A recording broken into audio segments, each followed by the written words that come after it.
So after some delay, it's finally time to install the engine in the car. We are preparing the chassis for the engine and the gearbox. Probably we're going to install the engine with the gearbox all together. But right now we're installing the AC hoses and some other bits and stuff. And after a few minutes we're going to try to install the engine.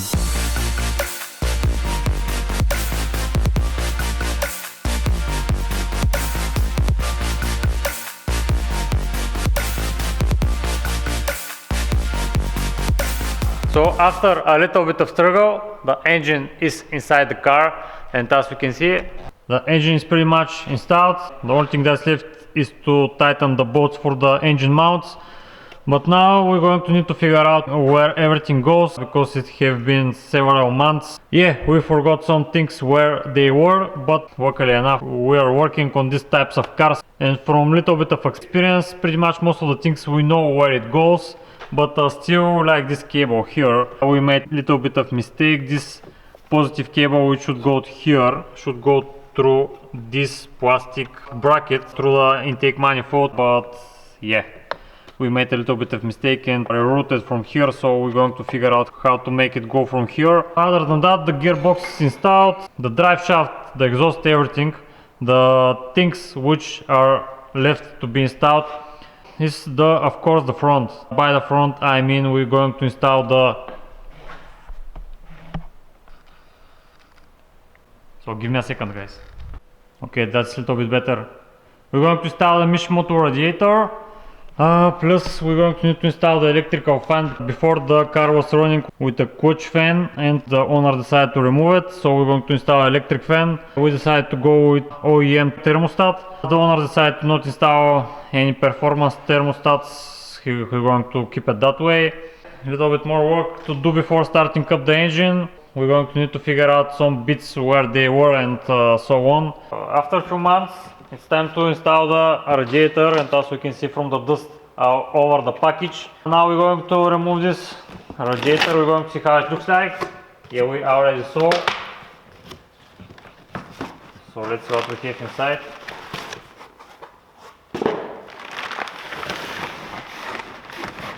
Unpacking video.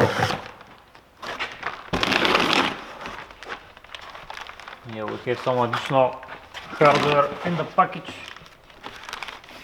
No, this is just app for the Mishimoto, and the good old penguin, which is their representative. And we have some strange bolt here. We're going to figure out where it goes. This is the electrical fan which we're going to use. You guys going to be able to see it, but this is what we're going to use. Bare, Hewa, doesn't matter, it should be good enough. And actually the plug for it, it's exactly as the original one, which is this one, which previously was installed on the AC fan, which is this one here. This was originally installed in the car on the front of it, and it has the same, exactly the same plug as on this electrical fan shot. So it should be plug and play. So we're going to figure out how we're going to install everything.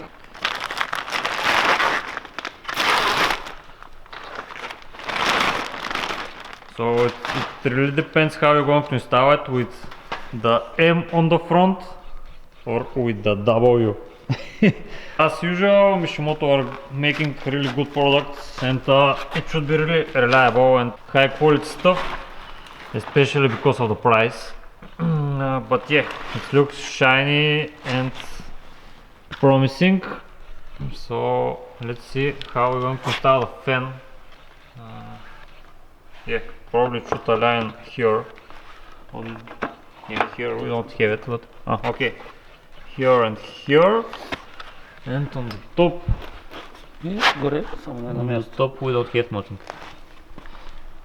On the top we have lining with this point here, but on the other end we don't have nothing. So we're probably going to need to install some spacers here, because the fan is making contact to the fins of the radiator, so probably it's going to damage it. So probably going to need to install some spacers here and probably here, so to make it a little bit further from the radiator. So we figured it out. This plastic which is installed here, which once again is brand new, as we can see this is the old one. This plastic is going to hold the fan. This is the other hole which I tell you that we don't have it on the radiator, but it turns out to be on this plastic which is holding the coolant reservoir. It turns out that we have a little bit of problem.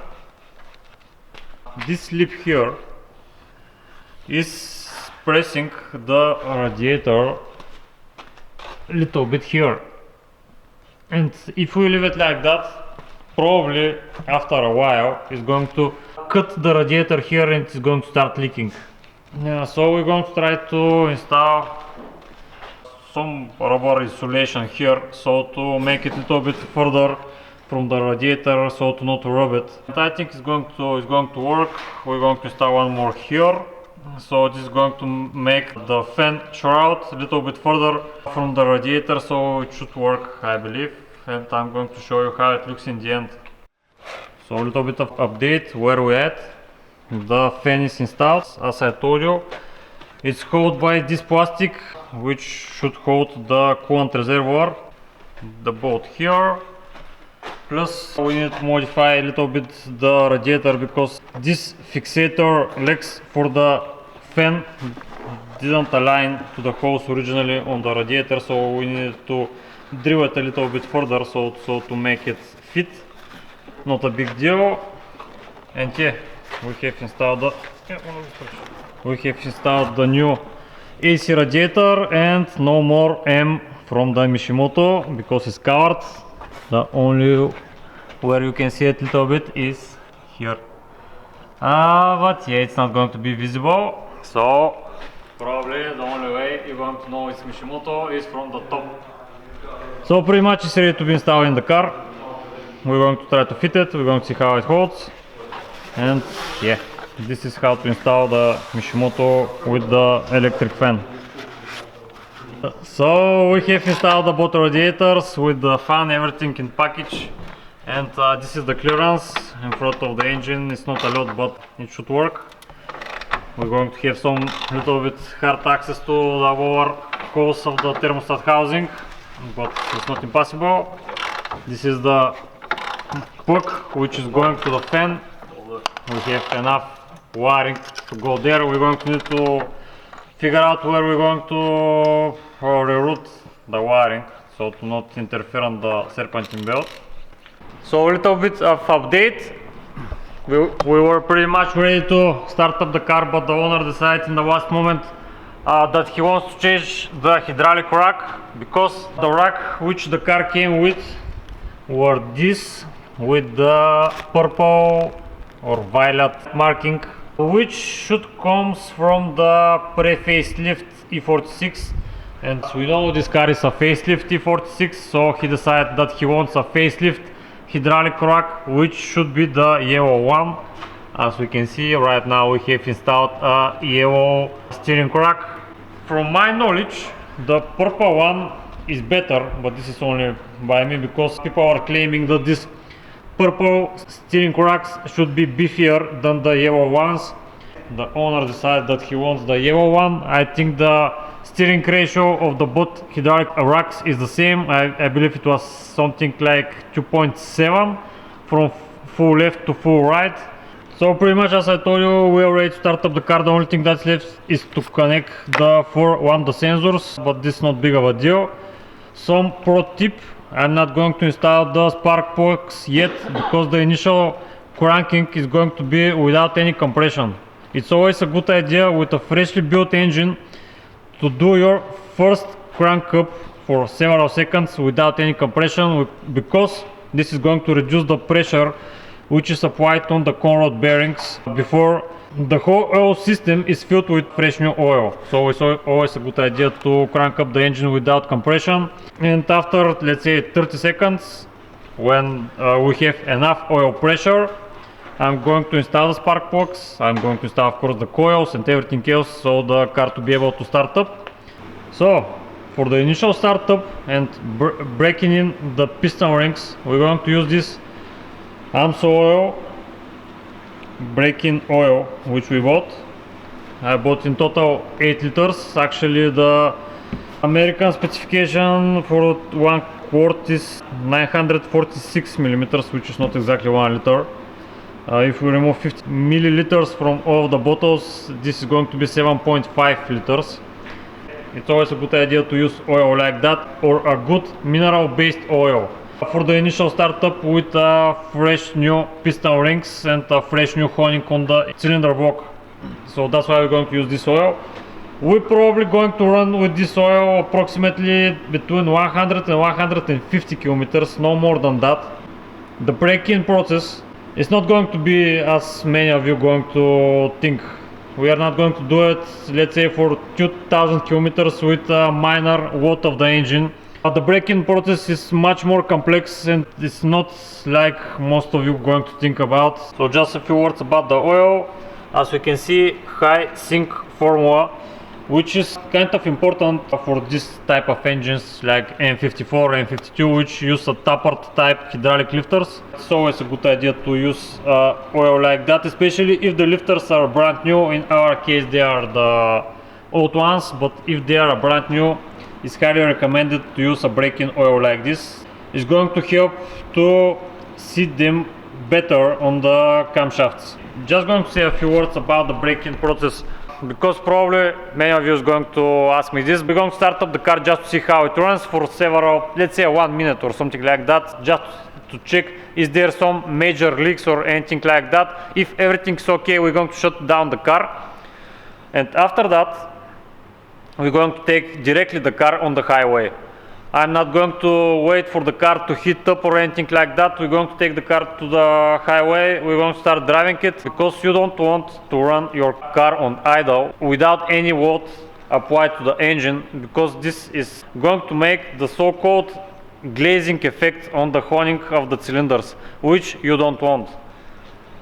Every time you want to set up your piston rings, it's a good idea to apply some watt on the engine, which means on the first, let's say 20 or 30 kilometers, I'm going to start accelerating to, let's say, 2,500 RPMs. After, let's say, 20-30 kilometers more, I'm going to start to accelerating a little bit harder, let's say to 4,000 RPMs. By accelerating, I mean pushing the pedal, not full throttle, let's say part throttle with 10 seconds acceleration to this RPMs. After that, I'm going to let the throttle completely, and this is going to apply vacuum to the cylinders, which going to help the piston rings to cool down. So you don't want to accelerate fully for a long period of time while you're breaking in your piston rings, because they're going to make a lot of heat, and you want to, from time to time, to apply some vacuum to the cylinders, which is going to help to cool down the piston rings. And let's say on the last, let's say 30 kilometers, after around 70 or 80 kilometers, I'm going to push up the engine a little bit harder, which means I'm going to make some accelerations up to, let's say, 5,000 or 6,000 RPMs. And roughly around 100 kilometers, as I told you, we're going to go back in the shop, we're going to drain the oil, we're going to check the oil filter, how it looks. Of course, we're going to change it with a brand new one, and we're going to fill the engine with a brand new synthetic oil. And pretty much this is going to be the process for setting up the piston rings. This is going to be the 90% of the break-in of the piston rings to the cylinders on the freshly made honing of the cylinders. Further on, if you want to protect the engine, it doesn't matter how you're going to drive it. From there on, you can directly go on the dyno and start making some changes. If you have made some hardware tuning to the engine or something like that, it doesn't matter how long from there on you're going to drive the car on a minor watt or anything like that. You're not going to set up the piston rings better than this. This first 100 kilometers is going to be crucial for setting up the piston rings. After that, doesn't matter how long you're going to drive the car with, let's say, some people are saying that you need to drive your engine to roughly 2000 RPMs for a really long period of time, which doesn't make any sense. And the idea of making some load in the engine by accelerating a little bit harder is to make some pressure inside the chamber, and this is going to make the piston ring to expand, and is going to make it sit better in the freshly made hole in the cylinders. So that pressure which is applied in the chamber is going to open up the piston ring and going to make it sit better. This is what we're going to do. I know it's a little bit hard to explain it, but hopefully some of you understand what I was trying to explain.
Engine is filled with engine oil. We filled up the coolant system, the hydraulic system. Everything is ready for the initial crank up.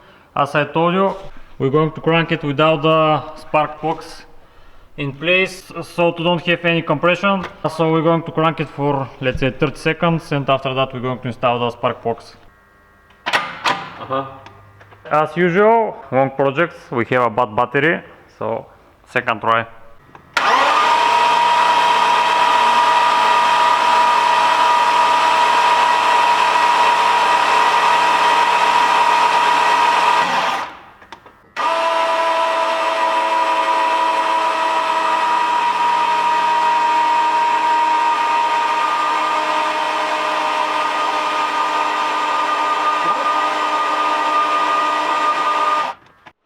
So after the initial crank up of the engine oil, I'm going to install all of the spark plugs plus the installation. Okay, the spark plugs are installed with the installation, with the coil plugs and everything. Pretty much we are ready to try to start up the car. So let's give it a try and see how it's going to sound.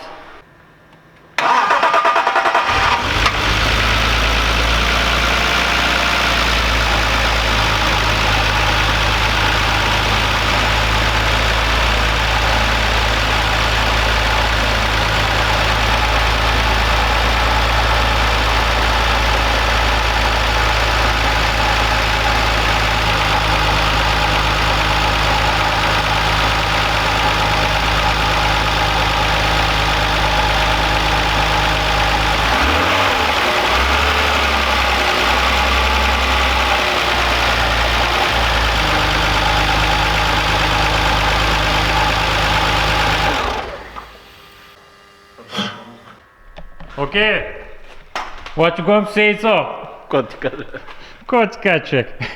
Okay, so it seems fine. It runs stable and smooth without any misfires. So I think it's going to be fine. Right away we have the light for a low level of the oil, which is pretty normal on these engines, because probably we're going to change the oil level sensor, but doesn't matter. But as I told you, I'm not going to run the engine for a long period of time because I want to heat up the engine while we are driving on the highway. So we're going to wrap up everything. We're going to assemble the headlights, the bumper, everything that is going to allow us to drive the car. Pretty much this is going to be for now. We're just going to assemble all the plastics, and we're going to continue from there on. So pretty much the hardest part of breaking in the piston rings are done. I'm going to show you on how much kilometers we are right now. So let's go inside.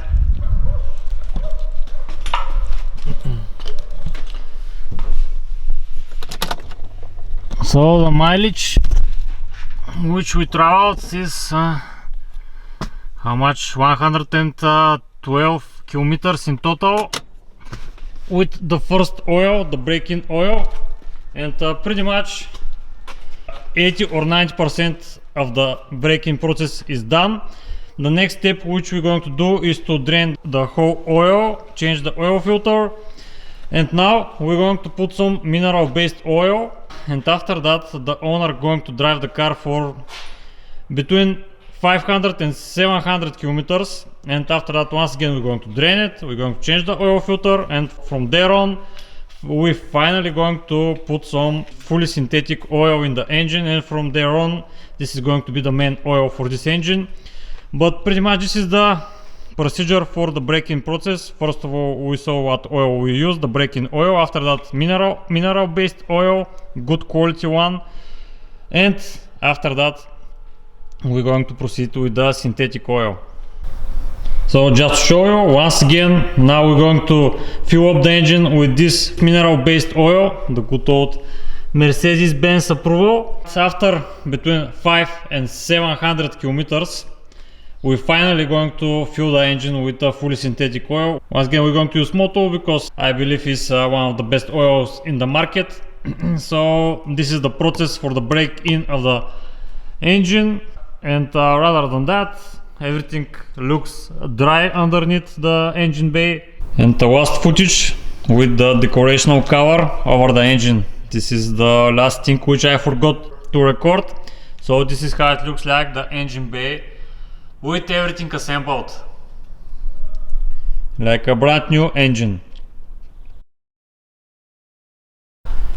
So after roughly how much time from the last video, do you know?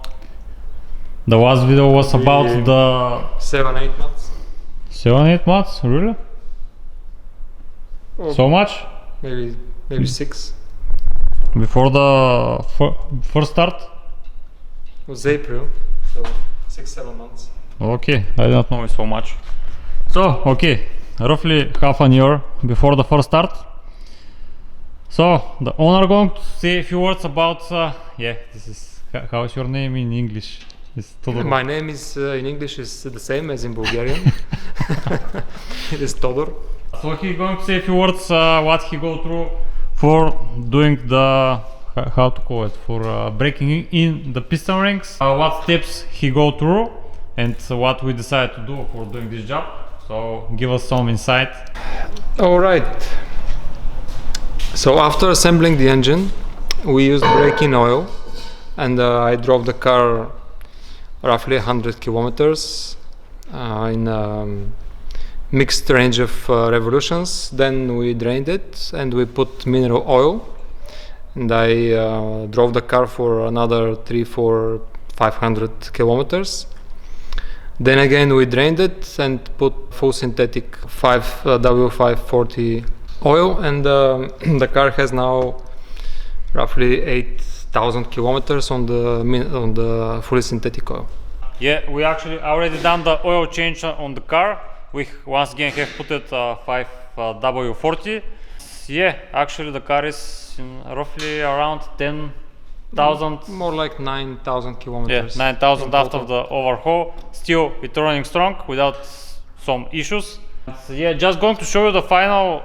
Actually, it's not fully the final version of the about the crankcase ventilation system, because we have Todor have made some update on it, because the thing which I have done with the spring and everything else didn't work very well. So he decided to do something else. And now we're going to remove the decorational cover of the engine. We're going to show you with what idea he came with. Yeah, I think it's much more convenient than the thing which we have done in the first place. Especially the thing which I have done, it was making the hose to collapse itself, and it was making some vacuum. So here is you guys going to see that it's much more reliable. And actually Toro is going to tell us a few words what he have done, because he came with this idea to simplify the things. Yeah, right now it's going to look a little bit complicated, but after time we're going to make it look a little bit better. But for sure this is much better choice than the thing which we have done with the hose underneath here. So this is much better choice. Yeah, give us a few words how you decided to do the oil gases with this type of valve cover M57, M56. The issue with the first solution was that the hose was running over the actuator. Valve actuator. The valve actuator, and once it gets heated up, the rubber gets soft and the hose collapses on itself, effectively blocking the crankcase ventilation system. So I went to the online forums, and so somebody has already done something similar on the two connection points on the manifold. Yeah, this piece of the manifold is made only for the oil gases. Originally you have two inlets for the oil gases, which after that are aiming to this point here, which are connected to the intake manifold. So this especially is only for the oil gases. This is made for the oil gases, and that's why Todor decided to use this in his favor. Right. So there are two connectors on the intake manifold, so I retained those connectors so that it's a plug-in solution. I pieced it all together with a bit of silicone hoses, different sizes, and plastic pieces to reduce the size from 16 millimeters to 8 millimeters. And this here is 16 and here goes to 8 millimeters. Right, that's right. And here is the same. And this is 16 as well. Yeah, and this is the original fitting on your original hose, which you're going to have. Here is the same with the original. By fitting I mean this how to call this? Connector. Plastic connector, yes. You just need to cut your hose and separate it and connect it like that. This is a prototype solution. Afterwards I purchased appropriate black hose. Yeah, probably this is going to be made from metal. Yeah, actually I have it made this piece, this three-way piece. So it goes 16 here, 16 here, and directly goes to 8 here. So imagine this hose, 8 millimeters of size, continues up to here and attaches directly. With 8 millimeter. Right, and also these clamps. Yeah, there are nicer looking choices. So it's going to be much more sturdy design. It's going to look much better. Of course, when you remove the decorational cover underneath, as you guys saw, we are seeing only this piece here. So yeah, only downside for now is this blue looking silicone hose, which all the racers have. But yeah, it's going to look much more better in the end. And the other thing which the owner decided to do is to upgrade his coil packs, coil on puck, with this type of dam. So can you give us a few words about it? These are the coil packs from Ignition Project company. It's based in the United States, in California. I think it's originally designed by a Japanese company. So this is a plug-and-play replacement for the ignition coils. According to the manufacturer, it has twice the power output, and it's also more reliable in terms of longevity. So yeah, this is going to be especially needed because of the next video which we're going to do for this car, but you guys going to need to wait for it. And for those of you who wonder whether this kind of ignition coil makes sense for a naturally aspirated engine, I can tell you that once I installed them, I felt that the engine was a bit more responsive and quieter. Like it functioned more quietly and was more responsive. So it gives a bit of extra even on a naturally aspirated engine. This is the things which we have made off the camera. Probably going to end up the video here for the full overhaul and rebuild about this M54 engine. The next video which we're going to do for this car, in my opinion, is going to be really interesting. So stay tuned, guys, and you're going to see what surprise we have for it. Probably for my older subscribers, already going to know what I'm talking about. So see you in the next video. it.